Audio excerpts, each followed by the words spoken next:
I wanted to make a simple craft to display throughout the month.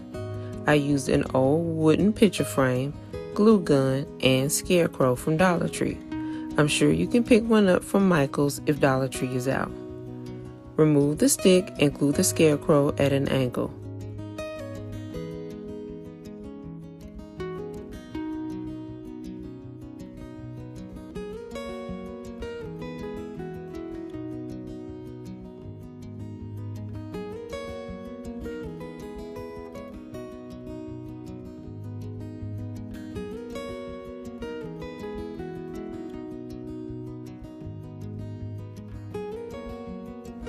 Display on your wall, and this craft is complete.